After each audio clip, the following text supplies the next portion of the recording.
क्या आपके जीवन में बार बार बाधाएं आ रही हैं? तो बुधवार के दिन बस ये एक छोटा सा काम कर लें। यकीन मानिए गणपति बप्पा आपकी हर मनोकामना पूरी करेंगे। आज की इस वीडियो में हम सुनेंगे गणपति बप्पा की व्रत कथा, जिसे सुनने मात्र से ही जीवन के सारे विघ्न दूर हो जाते हैं। तो चलिए शुरू करते हैं। बहुत समय पहले की बात है। एक गांव में एक भाई बहन रहते थे। भाई बहुत गरीब था पर उसकी बहन पैसे वाली थी। जब बहन के ननद का विवाह था तब बहन ने ना तो अपने भाई को विवाह में आने का निमंत्रण दिया और ना ही कोई चिट्ठी भेजी। भाई को बाहर वालों से पता चला कि उसकी बहन के ननद का विवाह है। भाई ने अपने गांव वालों को बताया, तब गांव वालों ने अपनी बहन से चुनरी, बिछिया और साड़ी जैसा जिनसे बन पड़ा कन्या के लिए दिया। भाई सारा सामान लेकर बहन के गांव पहुंचा। बहन के घर जाने पर बहन की देवरानी बोली, भाभी जी आपके भाई आए हैं। तो बहन ने पूछा, कैसे आए हैं और क्या पहना है? तब देवरानी ने कहा, पैदल आए हैं, फटी पगड़ी फटी धोती पहने हैं। तो बहन बोली, मेरे ससुर हवेली के सामने दुकान में बैठे हैं, मुझे शर्म आती है। भाई को बोलो पीछे के दरवाजे से आए।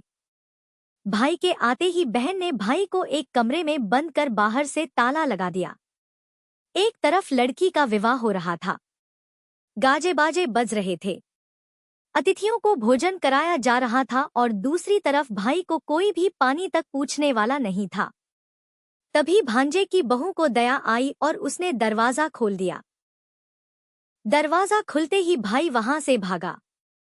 2 दिन के भूखे प्यासे रहने के कारण उसे चक्कर आने लगे। रास्ते में एक गणेश जी का मंदिर था। वहां जाकर वो गिर गया और रोते रोते गणेश भगवान को अपनी व्यथा सुनाई और बोला, हे गणेश जी महाराज, आज मेरी गरीबी के कारण से मेरी सगी बहन ने मुझे धिक्कार दिया। घर जाने पर मेरी पत्नी मेरे बच्चे जब पूछेंगे कि विवाह से क्या मिठाई लेकर आए हो तो मैं क्या जवाब दूंगा? तब गणेश जी को उस पर दया आ गई और गणेश जी भगवान बोले, मेरे बगीचे से ककड़ी और तरबूज तोड़कर ले जा। तब भाई ने ककड़ी तोड़कर झोला भर लिया और अपने घर गया। घर जाते ही बच्चों ने पूछा, पिताजी बुआ के यहाँ से हम लोगों के लिए क्या लाए हो? झोला खोलते ही छोटे तरबूज सोने के गेंद में बदल गए। बाकी तरबूज काटने से हीरे मोती निकले। पत्नी बोली, आप बहन के घर से इतना कुछ क्यों लाए? आपकी बहन ने हम लोगों को बहुत ज्यादा दे दिया है। भाई ने कुछ भी जवाब नहीं दिया। गणेश भगवान की कृपा से उनके दिन बदल गए। भाई का काम धंधा जोरों से चलने लगा। धीरे धीरे गहने कपड़े रहने के लिए मकान बन गए। पत्नी बोली, एक बार ननद जी को बुलाकर लाओ। तो भाई ने नए कपड़े, नए जूते पहनकर रथ में बैठकर बहन को लेने गया। देवरानी बोली, भाभी जी आपके भाई आए हैं। बहन ने पूछा, कैसे आए हैं और क्या पहना है? तब देवरानी बोली, रथ में बैठकर खूब ठाट बाट से आए हैं। बहन बोली, मेरे भाई को बोलो कि हवेली के सामने से आए, मेरे ससुर देवर जेठ देखेंगे। भाई का बहन ने खूब स्वागत सत्कार किया। भाई बोला, बहन मैं तुम्हें लेने आया हूं। तब बहन ने कहा, मुझे भी बहुत दिन हो गए हैं, चलो मैं चलती हूं। भाई बहन को लेकर अपने घर आया। भाई और उसकी पत्नी ने बहन का खूब आदर सत्कार किया। जो चीजें मांगी सब बनवा कर दिया। बहन बोली, भाई मुझे एक जूते चाहिए। तब भाई ने मोची को बुलाया और कहा, मेरी बहन के लिए ऐसी जूती बनाओ जो मुंह से बोले। भाई ने बहन को बहुत सारा धन देकर विदा किया, पर अभी तक वह जूती नहीं आई थी। बहन रवाना होने लगी। तभी मोची जूतियां लेकर आया। बहन की जूती पहनते ही जूतियां बोली, निर्धन भाई की पैसे वाली बहन, गणेश जी का बगीचा नहीं होता तो आज क्या करती? बहन तब भाई की पत्नी से पूछने लगी, यह कहाँ से आवाज आ रही है? तभी भाई ने कहा, सुबह का समय है, कोई जीव जंतु बोल रहे होंगे। भाई ने घोड़े गाड़ी को जल्दी जाने को कहा। बहन के जाते ही पत्नी जिद करके बैठ गई कि जूतियां क्या बोल रही थी। तब पति ने अपनी पूरी आपबीती सुनाई कि कैसे बहन ने मुझे 2 दिन भूखा रखा, कमरे में बंद कर दिया था। भांजे की बहू ने दरवाजा खोला तब मैं बाहर आया और गणेश जी की शरण में जा पहुंचा। गणेश जी की कृपा से हमारे दिन बदले हैं। उसने अपनी पत्नी को सारी बातें बताई। तब पत्नी बोली, अगर मुझे मालूम होता तो मैं आपकी बहन को कुछ नहीं देती। मेरा दिया हुआ सब कुछ वापस लेकर आओ। तब पति बोला, गणेश भगवान ने हमें सब दिया है। अगर वह मुझे भूखा प्यासा कमरे में बंद नहीं करती तो मैं गणेश भगवान के मंदिर में क्यों जाता? क्या मैं गणेश जी को अपना दुखड़ा सुनाता? तुम अपना मन मैला मत करो और अपने पर तो गणेश जी की कृपा है और किस चीज की कमी है। फिर दोनों गणेश जी के आगे झुककर प्रणाम करते हैं और जयकारा लगाते हैं। हे गणेश जी महाराज, जैसी कृपा आपने गरीब भाई पर की वैसे ही अपने सभी भक्तों पर अपनी कृपा बनाए रखना। तो प्रेम से बोलिए, गणेश जी महाराज की जय हो। आइए अब सुनते हैं गणेश जी महाराज की अगली पौराणिक कथा। एक बार देवी तुलसी विवाह हेतु वर ढूंढने के लिए तीर्थ यात्रा पर निकली थी और ढूंढते ढूंढते वह गंगा किनारे पहुंच गई। उस समय गणेश भगवान गंगा किनारे तप कर रहे थे। उन्हें देखते ही देवी तुलसी उन पर मोहित हो गई और उनके मन में गणेश भगवान से विवाह की इच्छा उत्पन्न हुई। फिर देवी तुलसी ने गणेश जी के पास जाकर उनका ध्यान भंग कर दिया। आंखें खोलने के बाद गणेश भगवान के सामने देवी तुलसी खड़ी थी, लेकिन सामने एक स्त्री है। इसलिए अपने क्रोध को नियंत्रण में रखकर गणेश भगवान ने पूछा, आप कौन है देवी, और मेरा ध्यान भंग करने का क्या कारण है? तो जवाब में देवी तुलसी ने अपने परिचय के साथ गणेश जी से विवाह की बात कर ली। उत्तर में गणेश भगवान जी बोले, देवी मैं ब्रह्मचारी हूँ, इस वजह से मैं विवाह नहीं कर सकता। अपने विवाह प्रस्ताव के लिए ना सुनने के बाद देवी तुलसी क्रोधित हो गई और उन्होंने गणेश जी को श्राप दे दिया कि उनका ब्रह्मचर्य टूटेगा और उनके 2 विवाह होंगे। इस बात पर गणेश भगवान भयंकर क्रोधित हो उठे, क्योंकि एक तो वह स्त्री है, इसलिए ध्यान भंग करने पर भी गणेश जी ने कुछ नहीं कहा और इतनी विनम्रता से बात करने पर भी उन्हें श्राप दिया गया। फिर गणेश जी ने भी देवी तुलसी को श्राप दे दिया कि तुम्हारा विवाह शंखचंड नाम के असुर के साथ होगा। एक देवी होकर भी उनका विवाह एक राक्षस से होगा। यह जानकर देवी तुलसी विचलित हो गई और विनायक जी से इस कठोर श्राप से मुक्ति दिलाने की क्षमा याचना करने लगी। फिर गणेश जी को तुलसी देवी पर दया आ गई। वे बोले कि मेरा श्राप तो बदल नहीं सकता, वह तो सच होकर ही रहेगा। लेकिन अगले जन्म में तुम एक पेड़ बनोगी और भगवान महाविष्णु जी को अत्यंत प्रिय होंगी। उनकी पूजा में भी तुम्हारा एक महत्वपूर्ण स्थान होगा और कलयुग के इंसानों को तुम मोक्ष का मार्ग दिखाओगी। लेकिन तुमने मेरा तप भंग किया है और मुझे ब्रह्मचारी होकर भी 2 विवाह का श्राप भी दिया है, इसलिए मेरी किसी भी प्रकार की पूजा में तुम निषिद्ध रहोगी। इस प्रकार देवी तुलसी गणेश भगवान की पूजा में निषिद्ध हो गई। प्रेम से बोलिए, गणेश भगवान की जय। आइए सुनते हैं गणेश जी के विवाह की कथा। भगवान गणेश का मुख हाथी का है और एक दांत भी टूटा हुआ है। इन्हीं 2 कारणों की वजह से उनका विवाह नहीं हो पा रहा था। इस बात से गणेश जी महाराज अक्सर नाराज रहा करते थे। एक दिन एक देवता के आग्रह पर विनायक जी उसके विवाह में अपनी उपस्थिति दर्शाने गए। विवाह स्थल पर पहुंचने के बाद कुछ देवताओं ने मिलकर गणेश भगवान का समय पर विवाह न होने के कारण उपहास किया, जिससे गणेश जी बहुत ही अधिक नाराज हो गए। उसी दिन उन्होंने ठान लिया कि जब तक मेरा विवाह नहीं होता तब तक मैं किसी भी देवता का विवाह नहीं होने दूंगा। गणेश भगवान के पास विवाह और अन्य संदेश लाने का काम उनके प्रिय वाहन मूषक राज करते थे।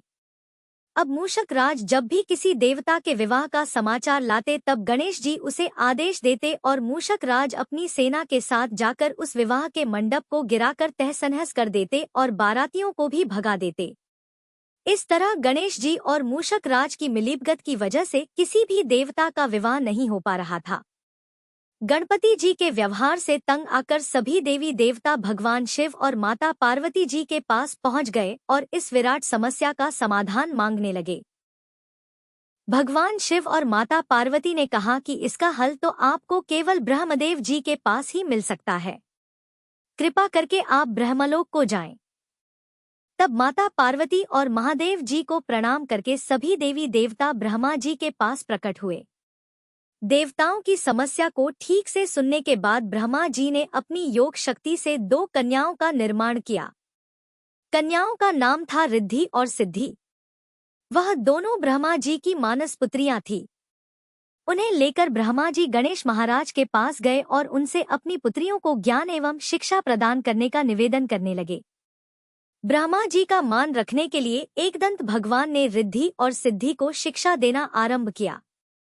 फिर उस दिन के बाद से जब भी मूषक राज किसी विवाह की खबर लेकर आते हैं, उस वक्त रिद्धि और सिद्धि गणेश जी को अपनी बातों में उलझा कर रखती थी। इस तरह गणेश जी का ध्यान किसी और विषय पर रहता और दूसरी तरफ देवताओं का विवाह संपन्न हो जाता। एक दिन बुद्धि के देवता भगवान गणेश जी को यह बात समझ आ गई, लेकिन उनके क्रोध में आने से पहले ही ब्रह्मदेव अपनी दोनों पुत्रियों के साथ वहां पर प्रकट हो गए।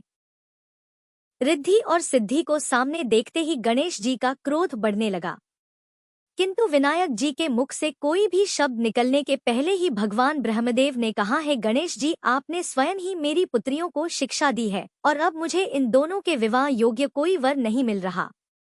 मेरी आपसे विनती है कि आप ही रिद्धि और सिद्धि से विवाह करके मुझे धन्य कीजिए। परमपिता ब्रह्मदेव जी की शांत वाणी को सुनकर गणेश जी का क्रोध शांत हो गया और वे उस विवाह प्रस्ताव के लिए हंसी खुशी राजी हो गए। विवाह के बाद अपनी दोनों पत्नियों से उन्हें 2 पुत्र प्राप्त हुए, जिनका नाम रखा गया शुभ और लाभ। तो प्रेम से बोलिए भगवान गणेश जी की जय। आइए अब सुनते हैं गणेश जी की पूजा पाठ में सुनी जाने वाली पौराणिक कथा। एक गांव में एक सेठ और सेठानी रहते थे। वे बहुत ही धार्मिक प्रवृत्ति के थे और वे गणेश जी के अनन्य भक्त थे। वे दोनों बिना चुके हर बुधवार को गणेश जी का व्रत रखते थे और शाम को ब्राह्मणों को भोजन कराने के बाद अपना व्रत खोलते थे। सेठ जी का काफी बड़ा परिवार था। वे सब आपस में बड़े प्यार और भाईचारे से रहते थे। लेकिन सेठानी और सेठ की कोई संतान नहीं थी। इस विषय पर परिवार और गांव के लोग आपस में बहुत बातें किया करते थे। सभी लोग सेठानी को बांझ बुलाते थे। यह सभी बातें सुनकर सेठ और सेठानी बहुत दुखी होते थे। एक बुधवार के दिन सेठ और सेठानी भगवान गणेश जी की पूजा संपन्न करा के मंदिर से बाहर आ रहे थे। तभी उन्हें सीढ़ियों पर एक छोटा सा बच्चा अकेले बैठा हुआ दिखा। बालक को देखते ही दोनों उसके पास गए और पूछा कि तुम्हारे माता पिता कहाँ हैं? लेकिन बच्चे ने अभी तक ठीक से बोलना नहीं सीखा था, इसलिए वह बोल ही नहीं पाया। पर दोनों सेठ और सेठानी बच्चे के पास शाम तक बैठे रहे। तब तक पंडित जी और सेठ जी और उनके नौकरों ने आसपास जाकर बच्चे के माता पिता को खोजने की कोशिश की, लेकिन उन्हें बच्चे के माता पिता या बच्चे खोने की कोई खबर ही ना मिली। फिर पंडित जी ने सेठ और सेठानी को वह बच्चा अपने घर ले जाने के लिए कह दिया। साथ में यह भी कहा कि अगर बच्चे के माता पिता यहाँ पर आते हैं तो मैं स्वयं उन्हें आपके पास ले आऊंगा। तब सेठ और सेठानी की खुशी का ठिकाना नहीं रहा। वे दोनों खुशी खुशी उस नन्हे बालक को अपने साथ घर ले गए। सेठानी ने बच्चे का नाम अपने आराध्य भगवान श्री गणेश जी के नाम पर गणेश रख दिया और बड़े ही प्यार और दुलार से उसका पालन और पोषण करने लगे। कुछ दिनों के बाद उसी गांव में एक ठग पति पत्नी आए। उनका इरादा गांव के सबसे अमीर आदमी को ठगने का था। वे दोनों ठग गणेश मंदिर की सीढ़ियों पर बैठकर सोच विचार कर रहे थे। तभी वहां पर पंडित जी आ गए और गांव में अनजान लोगों के दिखते ही उनसे पूछा कि क्या आपका बच्चा खो गया है? दोनों चोरी चकारी के लिए बहाना ढूंढ रहे थे, इसलिए उन दोनों ने तुरंत ही हाँ कह दिया। तब पंडित जी ने कहा कि चिंता की कोई बात नहीं है, आपका बच्चा एक सेठ जी के घर पर पल रहा है। पंडित जी उन दोनों ठग को सेठ जी के घर पर ले गए। गणेश के माता पिता आ गए हैं। यह खबर सुनकर सेठ और सेठानी बहुत दुखी हुए। सेठ जी ने उन दोनों पति और पत्नी को एक रात के लिए अपने अतिथि गृह में ठहराया। अब वह दोनों ठग सिर्फ मौके की फिराक में ही थे। उसी रात सभी लोग सो जाने के बाद वे ठग एक एक करके सभी कमरों की तलाशी करने लगे। फिर वे दोनों तिजोरी वाले कमरे में पहुंच गए। छानबीन के वक्त होने वाली छोटी मोटी आवाजों से सेठ जी का एक नौकर जग गया और आवाज की दिशा में तिजोरी वाले कमरे के नजदीक आ गया। उसने चुपके से अंदर जब झांक कर देखा तो दोनों ही मेहमान कीमती सामान चुरा रहे थे। नौकर ने यह देखते ही धीरे से उस कमरे के बाहर की कुंडी लगा दी और चोर चोर बोलकर पूरे घर में हल्ला मचा दिया। शोरगुल की आवाज सुनते ही घर के सभी लोग इकट्ठा हो गए। तब सेठ जी ने उन दोनों चोर पति पत्नी को कमरे से बाहर निकाला और सुबह ही पंचायत में हाजिर कर दिया। सेठ जी ने सरपंच जी को पूरा मसला बताया और कहा कि यह दोनों तो चोर हैं। अब हम पुत्र गणेश को इन दोनों को नहीं देंगे। लेकिन वे दोनों ठग पति पत्नी अपनी जिद पर ही अड़ गए और बच्चे को ले जाने की जिद करने लगे। सरपंच जी ने इस गंभीर समस्या का एक तोड़ निकाला। उन्होंने सेठानी और दूसरी औरत को गणेश जी के सामने खड़ा कर दिया और कहा, जिसके भी आंचल से दूध की धार गणेश के मुंह में जाएगी वह बालक गणेश उसके पास ही रहेगा। फिर वे दोनों अपने अपने आंचल मुंह के सामने फैलाकर खड़ी हो गई। सेठानी जी मन ही मन भगवान गणेश के नाम का जप कर रही थी।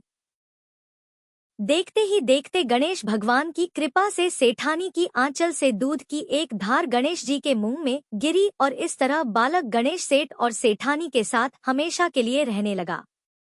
बोलिए गणेश जी भगवान की जय। अब आप सुनिए भगवान गणेश की यह दूसरी कथा।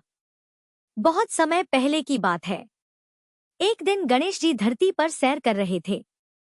सैर करते करते वे एक अनाज के खेत में पहुंच गए और भूख लगने के कारण उन्होंने उस खेत में से अनाज के दाने तोड़कर खा लिए। वह खेत सेठ धनीराम जी का था। कुछ समय बाद गणेश जी को अपने किए पर पछतावा होने लगा, क्योंकि उन्होंने सेठ जी को बिना पूछे ही उस खेत से अनाज चुरा लिया था। फिर गणेश जी ने सोचा कि अपने किए बुरे कर्म का प्रायश्चित तो करना ही पड़ेगा। इसलिए उन्होंने सेठ जी के यहाँ 12 साल के लिए नौकरी करने की ठान ली। उसके बाद अगले दिन सुबह विनायक जी एक 13-14 साल के एक लड़के के रूप में नौकरी मांगने के लिए धनीराम सेठ जी के घर पहुंच गए और उन्होंने सेठ जी को अपना नाम गणेश बताया। विनायक भगवान की बुद्धिमानी की परीक्षा लेने के बाद सेठ जी ने खुशी खुशी उसे नौकरी दे दी। अब गणेश भगवान एक सामान्य मानव के रूप में सेठ जी के घर पर ही रहने लगे।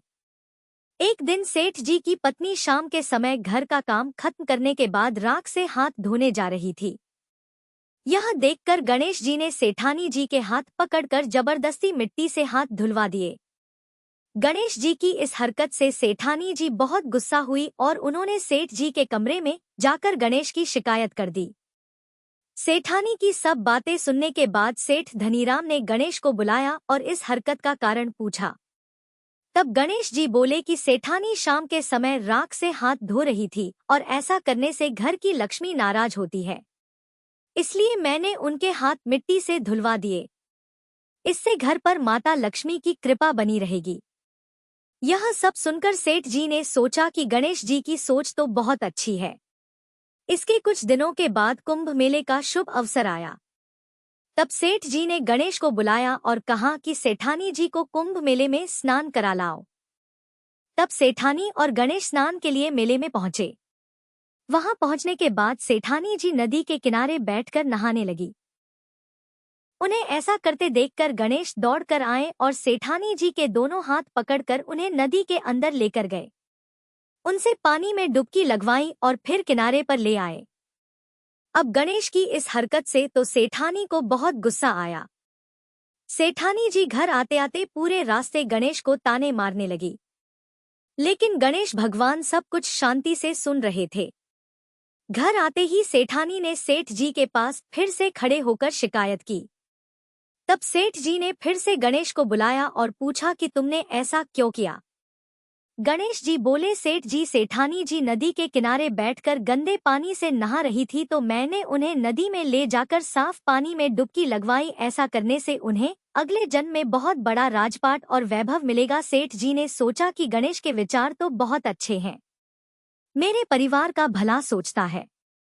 कुछ दिनों के बाद सेठ जी के घर पर पूजा थी। पंडित जी आने के बाद में सेठ जी ने गणेश से कहा, जाओ और सेठानी को बुलाकर लाओ। सेठ जी के आज्ञा के अनुसार गणेश जी सेठानी को बुलाने गए। उस वक्त सेठानी काली चुन्नी ओढ़कर कमरे से बाहर आ रही थी। वह देखते ही गणेश जी वह काली चुन्नी उतार कर फाड़ दिए और कहा कि पूजा के लिए लाल रंग की चुन्नी ओढ़कर आओ। अब सेठानी जी गणेश जी पर बहुत नाराज हुई और उन पर चिल्लाने लगी। इस आवाज को सुनकर सेठ जी वहां पर भागते हुए आए और पूछा कि क्या हुआ। तब सेठानी ने बोला कि गणेश ने मेरी चुन्नी फाड़ दी। फिर सेठ जी ने भी गणेश को बहुत डांटा। जवाब में गणेश जी ने कहा कि सेठ जी पूजा में कभी भी काला वस्त्र नहीं पहनते, इससे शुभ काम सफल नहीं होते, इसलिए मैंने ऐसा किया। सेठ जी ने सोचा कि गणेश तो बहुत समझदार है। इसी तरह लीला रचाते हुए उसी घर में गणेश जी के 12 साल बीत गए। फिर एक दिन सेठ जी ने नया कारोबार शुरू करने से पहले घर में पूजा रखी थी। पूजा करते करते सेठ जी को याद आया कि पूजा की सामग्री में गणेश भगवान की मूर्ति तो है ही नहीं। तब उन्होंने अपने नौकर गणेश को पूजा घर से भगवान विनायक जी की मूर्ति लाने के लिए कहा। तब गणेश बोला कि मुझे ही मूर्ति समझकर आप पूजा में विराजमान कीजिए, आपके सारे शुभ काम सफल हो जाएंगे। इस बात को सुनकर सेठ जी को गुस्सा आया और वे बोले, गणेश तुम अब तक सेठानी से मजाक करते थे, अब मुझसे भी करने लगे हो। तब उत्तर में गणेश जी ने मुस्कुराते हुए सेठ जी से कहा कि मैं मजाक नहीं कर रहा, मैं सत्य कह रहा हूँ। इतना कहने के बाद नौकर गणेश ने अपना असली भगवान स्वरूप धारण कर लिया। साक्षात भगवान श्री गणेश को सामने देखते ही सेठ और सेठानी उनके चरणों में लीन हो गए और उन्होंने अपनी पूजा संपन्न की। इसके बाद गणेश जी देखते ही देखते अंतर्ध्य हो गए। बाद में सेठ और सेठानी को बहुत पछतावा होने लगा कि स्वयं भगवान हमारे घर नौकरी कर रहे थे और हमने उनके साथ कितना बुरा व्यवहार किया, उनसे बहुत सारा काम कराया। यह सोच कर दोनों दुखी रहने लगे। फिर उसी रात सेठ और सेठानी के सपने में भगवान गणेश प्रकट हुए और उन्हें समझाया कि मैंने 12 साल पहले तुम्हारे खेत से अनाज के दाने बिना पूछे तोड़ लिए थे और उसी कर्म का दोष दूर करने के लिए मैं 12 साल से तुम्हारे घर नौकरी किया। धनीराम सेठ जी के जीवन की काया पलट हो गई। गणेश जी जैसी माया आपने धनीराम सेठ जी पर की, वैसी ही माया इस कहानी को पढ़ने वाले, सुनने वाले और हर एक व्यक्ति पर करना। कथा अधूरी हो तो इसे पूरी करना और हमसे कोई गलती हुई हो तो उसे क्षमा करना। प्रेम से बोलिए भगवान गणपति जी की जय। आइए अब सुनते हैं धन समृद्धि प्रदान करने वाली, घर में बरकत लाने वाली माता अन्नपूर्णा की बड़ी ही दुर्लभ कथा। इस कथा को श्रद्धा और भक्ति के साथ पूरा अवश्य सुनिए। प्राचीन काल की बात है, पुरुषोत्तमपुर नामक गांव में एक बहुत धर्मात्मा सेठ जी रहा करते थे। उनके 5 पुत्र और एक सबसे छोटी पुत्री थी। उसका नाम गौरी था। सेठ जी का भरा पूरा परिवार था। सेठ जी ने अपने सभी 5 पुत्रों का विवाह कर दिया था और जब छोटी बेटी गौरी विवाह के योग्य हुई तो उन्होंने उसका विवाह एक दूसरे नगर के अपने ही समान धनी परिवार में कर दिया। अब सेठ जी की पुत्री गौरी दुल्हन बनकर जिस घर में गई, वहां उसका पति अपने माता पिता का इकलौता पुत्र था। अब गौरी बड़ी ही प्रसन्नता पूर्वक अपने ससुराल में रहने लगी। गौरी बड़ी ही सदाचार, गुणवान तथा रूपवती थी। एक दिन की बात है, जब 1.25 महीना हो गया तब सास ने गौरी को रसोई संभालने के लिए दे दिया। रसोई की सारी बातें समझा दी। गौरी अपनी सासू माँ के पांव छूकर रसोई में प्रवेश करती है। तब सास ने कहा, बहू रोज सुबह जल्दी उठकर पूजा पाठ करके रसोई में प्रवेश करना, फिर खाना बनाना। रोटी बनाते समय पहली रोटी गाय को और अंतिम रोटी कुत्ते की बनाना मत भूलना। इस प्रकार सास ने गौरी को सब कुछ समझा दिया। गौरी 4 लोगों के लिए खाना बनाती है और खाना बनाकर अपने पूरे परिवार को खिलाती है। जब अंत में खुद खाने के लिए बैठती है तब वह देखती है कि उसके लिए तो रोटी बची ही नहीं। वह चावल, दाल और सब्जी खाकर पानी पी लेती है। अब जब शाम होती है तब गौरी ने सुबह से ज्यादा आटा लगाया और रोटी सब्जी बनाकर रख दी। जब रात्रि में सब लोग खा लेते हैं तो फिर से जब गौरी खाने के लिए बैठी रोटी का डब्बा खोलती है तो उसमें एक भी रोटी नहीं थी। यह देखकर उसे बड़ा ही आश्चर्य होता है कि उसने तो सुबह से भी ज्यादा आटा लगाया था लेकिन रोटियां बची ही नहीं। अब वह सिर्फ सब्जी खाकर पानी पीकर सो जाती है। अगले दिन फिर उसने कल से 2 गुना ज्यादा आटा लगाया और रोटियां बनाई लेकिन फिर से उसे रोटी नहीं मिली। सभी रोटियां खत्म हो गई थी। अब उस दिन भी आधे पेट खाना खाकर ही उसे रहना पड़ा। इसी प्रकार गौरी चाहे जितना भी आटा लगाती रोटियां उसे नहीं मिलती। यह हर रोज का काम हो गया था। वह सोचने लगी आखिर कौन नहीं चाहता कि मैं रोटियां नहीं खाऊं, मैं पेट ना भरूं। गौरी इस आस में आटा ज्यादा गूंथती कि किसी ना किसी दिन तो उसे रोटियां मिलेंगी, किंतु ऐसा नहीं होता है। ऐसा करते करते वह बहुत कमजोर दुबली पतली हो गई। तो दोस्तों, ऐसे ही एक दिन की बात है जब गौरी रसोई में सब्जियां काट रही थी तो गलती से चाकू से उसका हाथ कट जाता है और वह रोटियां नहीं बना पाती। तो उसकी सासू माँ ने कहा, बहू रहने दो, आज मैं रोटियां बना देती हूँ।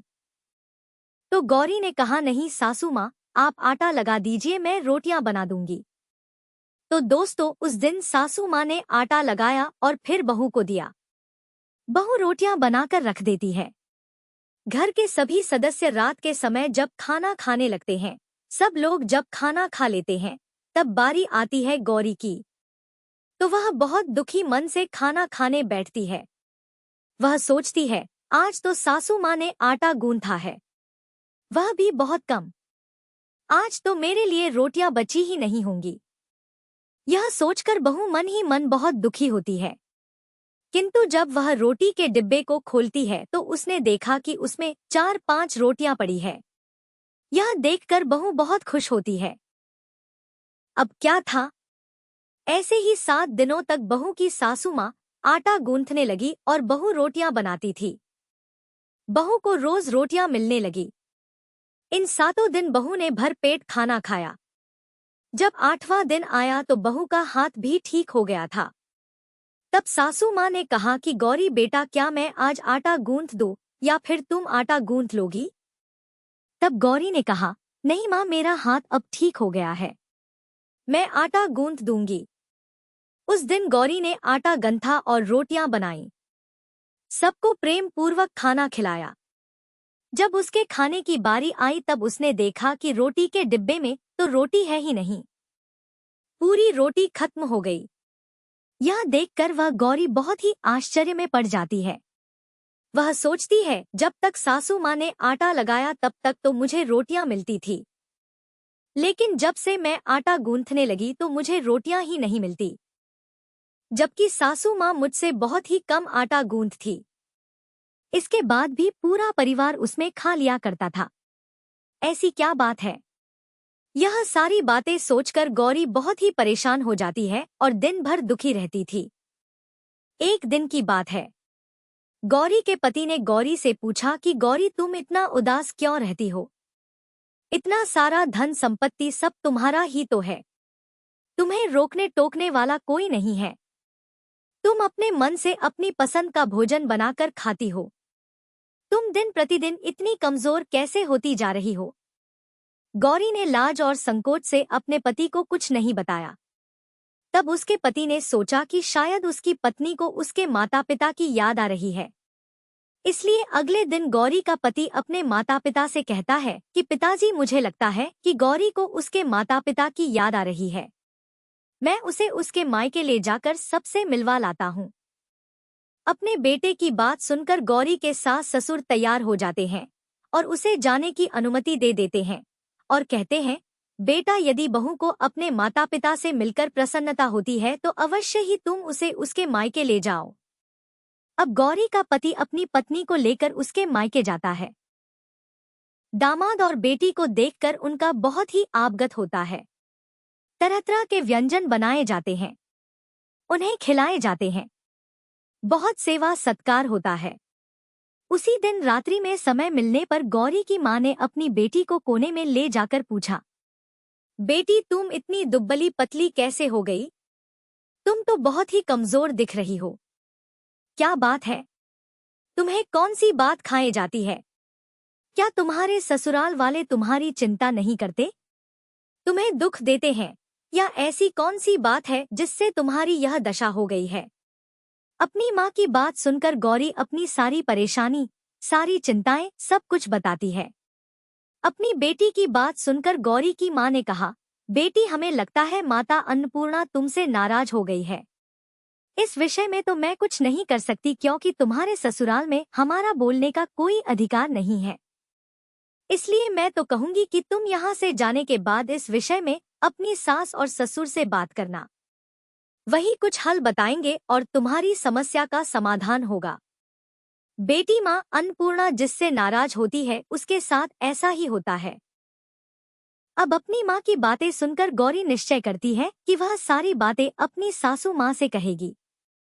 अब जब सुबह का समय होता है तो गौरी अपने माता पिता से विदाई लेकर अपने ससुराल आ जाती है, और ससुराल आने के बाद वह अपने सासुर और पति से सारी बातें कह सुनाती है। वह कहती है, माँ जी, जब से मैंने रसोई संभाला है, मैं खाना बनाती हूँ, तब से मुझे एक भी दिन रोटियां नहीं बचती। मैं बिना खाए ही सो जाती हूँ। किसी किसी दिन पानी पीकर ही सो जाती हूँ। किसी किसी दिन चावल सब्जी खाती हूँ। रोटी तो मुझे मिलती ही नहीं है। और माँ जी, आपको याद है मेरा हाथ कटा था, तब आप उस समय आटा गूंथा करती थी, और वह भी बहुत कम। फिर भी मेरे लिए रोटियां बचा करती थी और मैं भर पेट खाना खाती थी। लेकिन अब जब मेरे हाथ का घाव ठीक हो गया, तब से मैं फिर से आटा गूंथने लगी और रोटियां बनाने लगी। अब मेरे लिए फिर से रोटियां नहीं बचती। मैं आधे पेट ही खाना खाती हूँ। अपनी बहू की बातें सुनकर सास को सब कुछ समझ में आ गया। उसने कहा, बहू, यह शायद मेरी ही गलती है। मैंने तुम्हें सब कुछ बताया, सब कुछ सिखाया, लेकिन एक बात तो बताना भूल ही गई। ऐसा कहकर सास अपनी बहू का हाथ पकड़कर गौरी को रसोई में ले जाती है। एक परात में आटा निकालकर उस आटे को अच्छे से गूंथती है। गूंथने के बाद उस गूंथे हुए आटे पर अपनी उंगलियों के 5 छाप लगा देती है और कहती है कि बहू, यह माँ अन्नपूर्णा का छाप होता है, उनका चिन्ह माना जाता है। आटा लगाने के बाद कोई भी स्त्री इस तरह छाप लगाती है तो उसके घर में बरकत होती है। इसका अर्थ यह है कि माँ अन्नपूर्णा की कृपा सभी परिवार वालों पर बरसे और कोई भी सदस्य भूखे पेट ना सोएं। बहू, मैं तुम्हें ऐसा बताना भूल गई। तुम आटा लगाते वक्त आटे पर अपनी 5 उंगलियों का छाप छोड़ देना और माँ अन्नपूर्णा तुम्हारे ऊपर अवश्य ही कृपा करेंगी। तुम कभी भी खाली भूखे पेट नहीं सोगी। यह बरकत का चिन्ह होता है।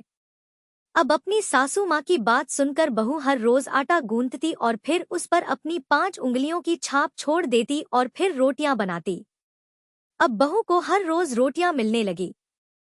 वह भर पेट भोजन करने लगी और स्वस्थ भी हो गई।